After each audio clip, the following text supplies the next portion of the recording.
pernah memberikan tantangan ke kami bagaimana peran Ormas ke depan nanti untuk bukan hanya bergerak di sektor simpan pinjam saja, tapi juga bergerak di sektor-sektor yang lain. Untuk bisa diketahui, memang KSP Kooperatif Ormas yang pertama itu dia hanya satu usaha tunggal, yaitu usaha simpan pinjam. Kami menyiapkan dana, anggota kami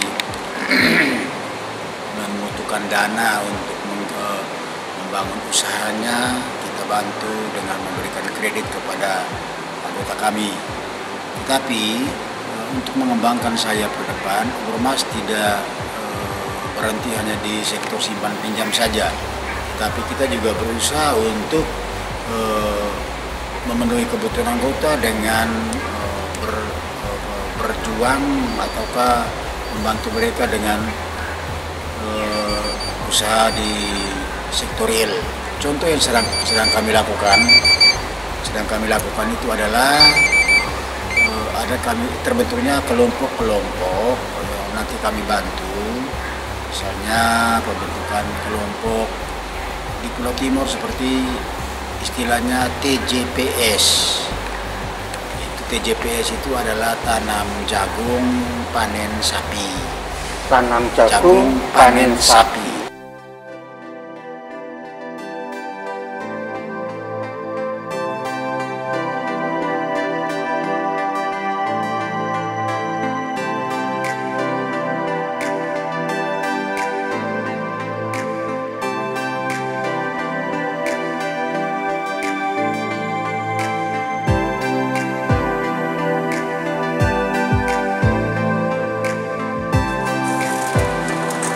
Terkasih, hari ini kami ada di kegiatan Koperasi Kredit Ormas yang sedang sibuk-sibuknya merayakan ulang tahun ke-50 yang sering disebut sebagai ulang tahun emas.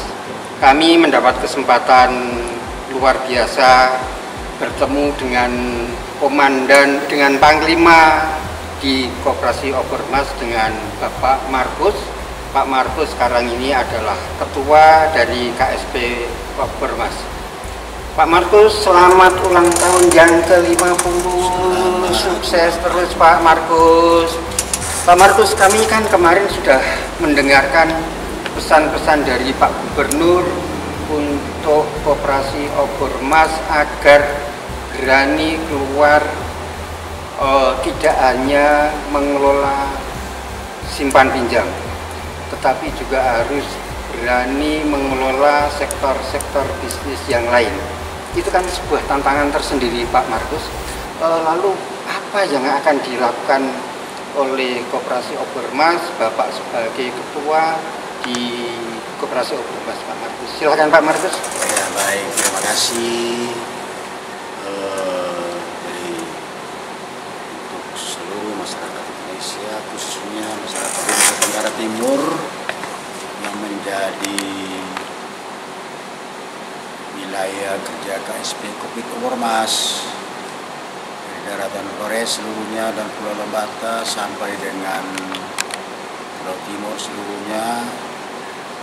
Ormas sudah 50 tahun berkarya dan sesuai dengan hasil seminar sehari bersama dengan Bapak Gubernur, anggota kelompok kita bentuk, kita bentuk dalam kelompok-kelompok. Satu kelompok berjumlah 10 orang di setiap kelompok dan sudah terbentuk 6 kelompok.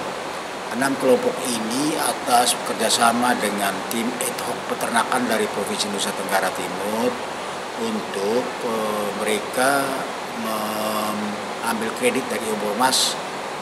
Ormas adalah pemodalnya, lalu kita berikan kredit kepada mereka untuk mereka bisa melakukan penggemukan sapi. Itu berdegar bilang.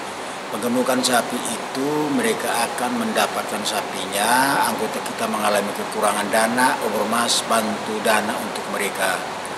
Nah, itu segala sesuatunya tentang teknik, persiapan dan sampai dan selesai dilakukan itu di bawah pembinaan dari tim ad hoc peternakan Provinsi Nusa Tenggara Timur. 1 ekor sapi mereka harus membeli kepada tim yang sudah menyiapkan, tim advokat itu tim ad hoc yang sudah menyiapkannya. 1 ekor sapi mereka membeli dengan harga 7 juta. Setiap anggota di kelompok itu diberikan peluang untuk mendapatkan 3 ekor sapi, dan sapi itu tidak dibeli dari pasar bebas, tetapi sapi yang sudah disiapkan oleh tim ahlinya. Membeli sapi harus melalui tim ahli, dan tim ahli itu masuk di dalam kelompok tim ad hoc peternakan di Provinsi Nusa Tenggara Timur. Ada 3 ekor sapi, mereka meminjam uang dari Kooperatif Ormas. Ormas memberikan kesempatan untuk mereka membeli sapi itu sebanyak 3 ekor, berarti kita memberikan pinjaman ke mereka untuk membeli 3 ekor sapi. Per anggota? Per anggota yang ada di dalam satu kelompok itu. Satu kelompok itu berjumlah 6 orang. Jadi berarti 18 ekor sapi? Iya, minimal 18 ekor sapi. Dan itu mereka kita beri pinjaman sebanyak 28 juta per anggota peminjam. Persyaratannya mereka lakukan seperti peminjam yang lain seperti biasanya, yaitu mereka harus siapkan sertifikat sebagai jaminannya. Mereka harus juga punya pasti bahwa mereka harus sudah jadi anggota yang pertama. Mereka harus sudah jadi anggota lalu kita bisa memberikan pinjaman. Mereka harus membayar pokok dan mereka harus membayar bunga. Ini istilah kami, produk pinjaman pasca panen, yang artinya setelah panen baru mereka melunaskan pinjamannya. Tetapi setiap bulan anggota peminjam hanya membayar bunganya saja, dan bunga itu diambil dari pinjaman mereka. Dan mereka meminjam 28 juta, terus beli sapinya 3 ekor 21 juta, selebihnya itu dimasukkan ke simpanan mereka sebagai simpanan sahamnya mereka. Untuk setiap bulan, setiap mereka membayar bunganya dari simpanan itu. Dan itu sudah dipertimbangkan seluruhnya. Kalau penggemukannya, kita berikan mereka punya kesempatan penggemukannya selama 10 bulan. Selama 10 bulan, setiap ekor sapi kita mengharapkan bisa mendapatkan hasil 1 ekor sapi minimal 350 kg hidup. Minimal 350 kg hidup. Nilai nominalnya Pak? Per kilogram sapi itu diberikan harga sebanyak berapa ya, 35.000 per kilogram sapi hidup. 35.000 rupiah. 35.000 rupiah. Jadi kalau dikalikan bahwa kalau penggemukannya selama 10 bulan bisa mencapai 350 kg minimal, dikalikan saja 350 kg dikalikan dengan itu. Jadi mereka mendapat keuntungan. Setelah dihitung itu, mereka bisa mendapat keuntungan melebihi itu. Nah, habis 10 bulan, mereka membayarkan pokoknya sekaligus.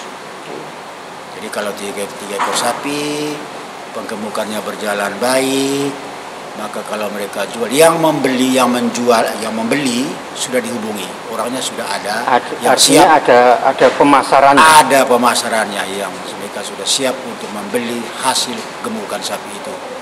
Nah, kalau di CU lain di Toraja itu Pak, yang menjadi pembeli juga anggota, lalu nanti dijual ke tempat lain. Ini yang membeli sapi dari peternak itu anggota atau langsung orang lain Pak? Orang lain yang sudah disiapkan oleh tim orang lain yang sudah disiapkan ya? Oleh tim Eto. Jadi tim Eto itu terdiri dari dokter hewannya ada, tim teknis untuk melakukan pembinaan, perawatan dan segala macamnya itu sudah disiapkan semuanya. Tim Eto itu sudah menyiapkan makanan ternak, obat-obatan untuk mereka, dan ada asuransinya. Apabila sapi yang dibeli misalnya dalam perawatan kakinya patah contoh, diganti, atau ada sapi yang mati diganti, dan itu ada kerjasama antara anggota itu dengan asuransinya.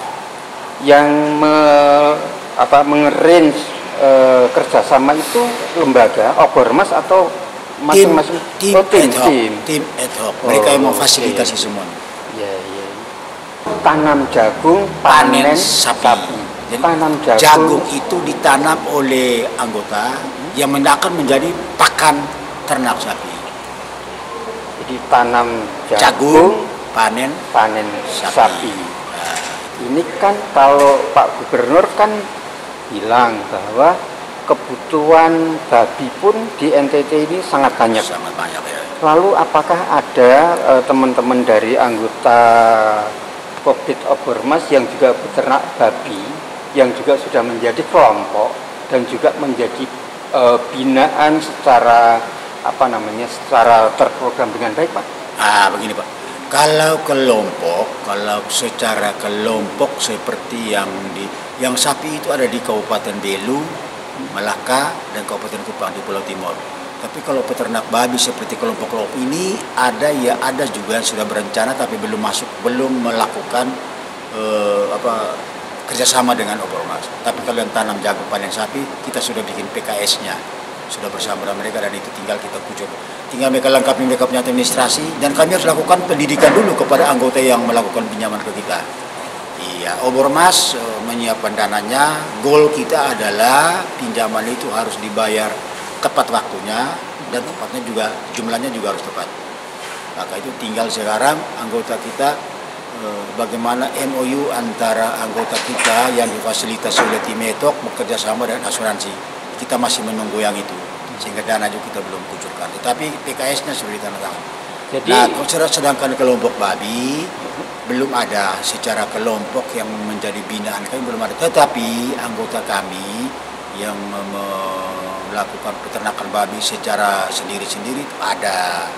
Selalu ada di setiap kelompok, dan sudah selalu disurvei. Mereka meminjam dana dari Obormas untuk mereka mengembangkan usahanya mereka. Sudah ada survei dari petugas-petugas kita, turun melihat segala macam itu sudah dilakukan oleh tim tenaga pemasaran kami atau LO kami. Dan ini nantinya juga akan menjadi prioritas untuk menjadi kelompok binaan mungkin, Pak? Iya, tujuan kami mereka menjadi kelompok binaan kami. Kalau di sektor pertanian, agro sudah jalan. Kalau di peternakan sapi itu sudah, itu di Pulau Timur yang tadi itu. Nah, sedangkan kelompok babi memang ada kelompok yang sudah berencana seperti itu, baru mereka menyampaikan ke kami tentang tujuan mereka beternak itu. Kelompok itu cuma datang untuk berhadapan langsung dengan kita untuk melakukan kerjasama dengan Kopdit Obormas belum. Kalau yang kelompok agro Pak? Pertanian ya? Pertanian itu di mana aja, lalu sektor apa yang ini Pak? Kelompok pertanian itu yang sementara itu ada di kelompok Mage Panda, kelompok Nita. Kalau yang kelompok Nita itu penanaman dan panen secara simbolis dilakukan sendiri oleh Menteri Koperasi. Waktu kunjungan Menteri Koperasi ke sini, menanam tomat secara simbolis sudah dijalankan semua. Lalu panen apa pada waktu itu, panen sudah juga dijalankan pada waktu kunjungan Menteri Koperasi ke Kopdit Obormas. Kembali lagi Pak, untuk menjawab tantangan gubernur kemarin kan, yang namanya NTT itu lautnya luar biasa penghasilannya. Yang ada di dalam pemikiran teman-teman pengurus yang sekarang ini bawa menjadi panglimanya, itu apa yang akan dijadikan program prioritas ke depan, Pak? Program kami ke depan itu pertama kami akan kembangkan sayap. Tantangan Pak Gubernur kemarin maksudnya supaya Obormas akan mengembangkan sayapnya dan terbang ke Pulau Sumba. Di Pulau Sumba lahannya yang begitu luas, belum mendapat perhatian, dan disiapkan untuk penanaman jagung. Itu tantangan dari Pak Gubernur. Itu juga anggota kami harus bantu untuk membantu mengentaskan kemiskinan yang terjadi di Nusa Tenggara Timur ini. Ya, itu.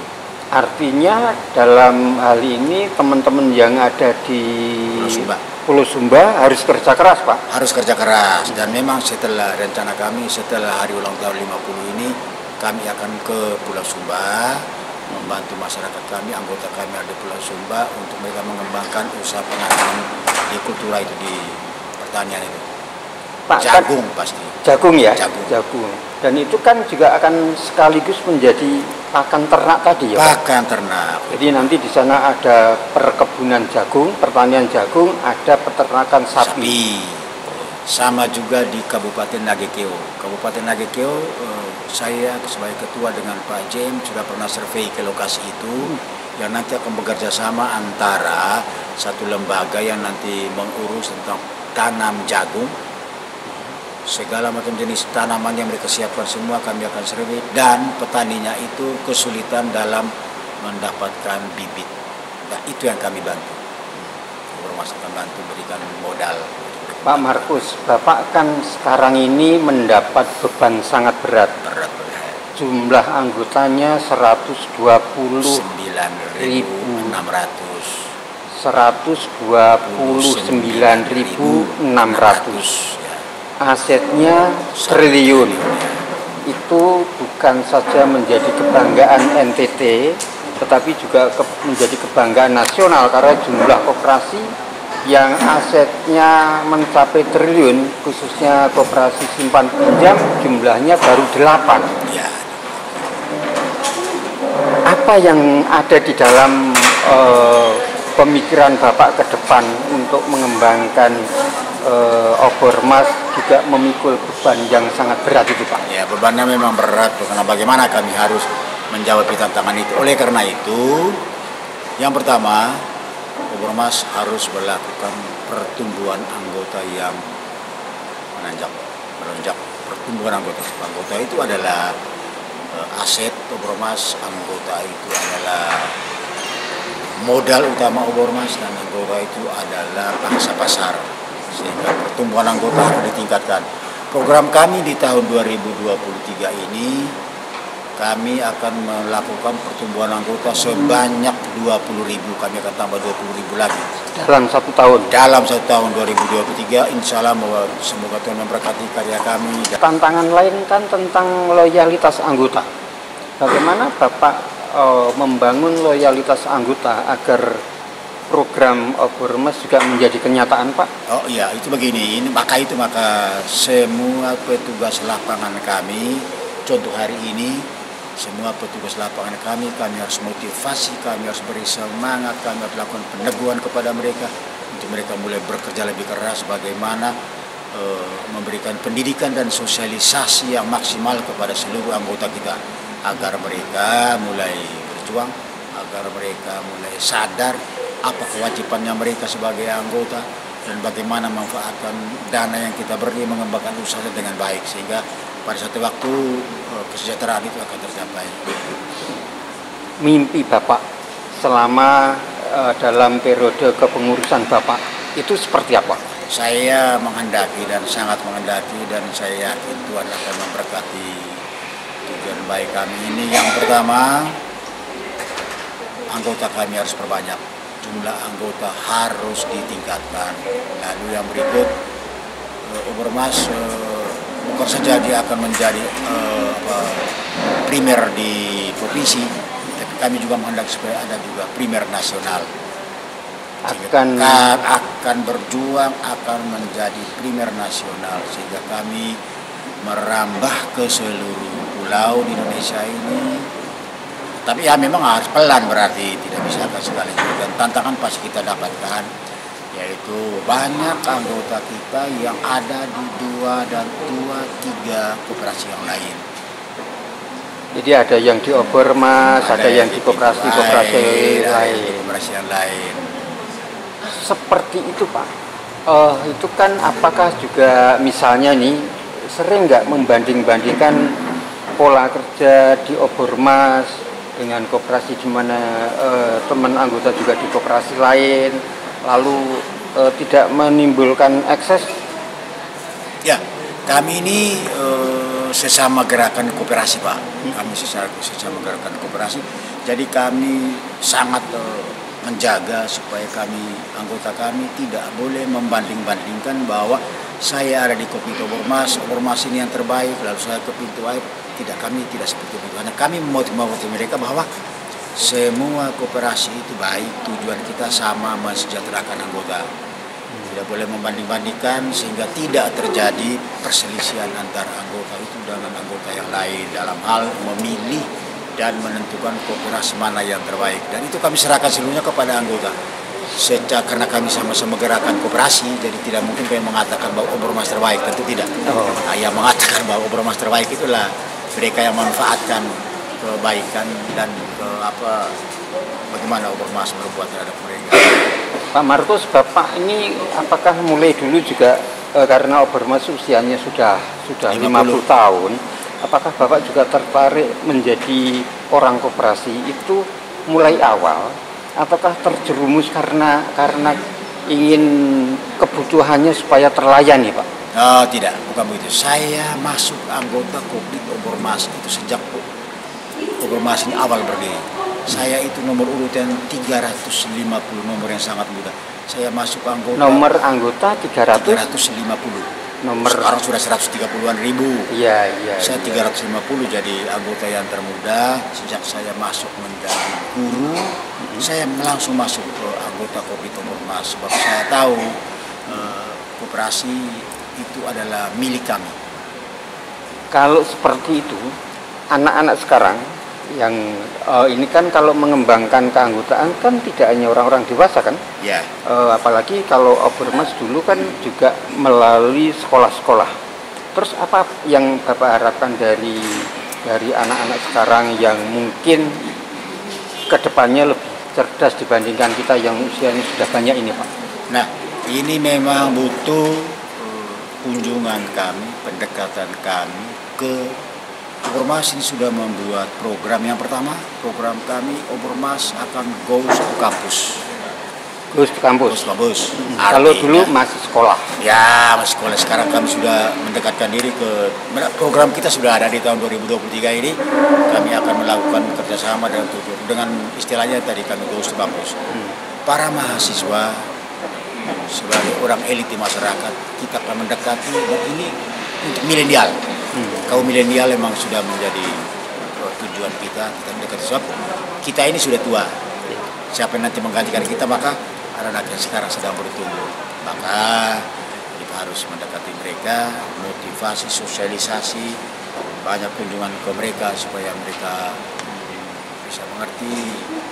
Sekarang bapak-bapak yang menjadi pengurus dan pengawas ini umur sudah sekian, pada satu waktu mereka tidak ada yang menggantikan juga mereka. Sebenarnya kalau dilihat persentase, Pak, anggota Obermas yang masih dalam kategori mungkin milenial, mungkin generasi muda itu sudah berapa persen sekarang, Pak? Kalau yang milenial kita belum secara pasti untuk melakukan pendataan. Tapi kalau yang lain dari 129 ribuan itu, yang terbesar itu adalah petani, nelayan, dan peternak, 42%. Anggota luar biasa itu mereka yang berada di luar wilayah kerja Kopdit Obermas itu 5%. Pedagang dan UKM 22%. Mahasiswa TNI, Polri, dan pensiunan 13%. Lalu kelompok potensial itu para mahasiswa, para masyarakat kita yang di PNS tapi belum PNS, mereka masih di tenaga kontrak. Nah, itu jumlahnya juga sekitar 13%. Tapi memang lebih banyak anggota kita masyarakat yang istilah saya, anggota kami itu yang terbanyak kita masyarakat yang mulai dari yang tidak pakai sendal. Nah, itu mereka yang petani, nelayan, dan peternak.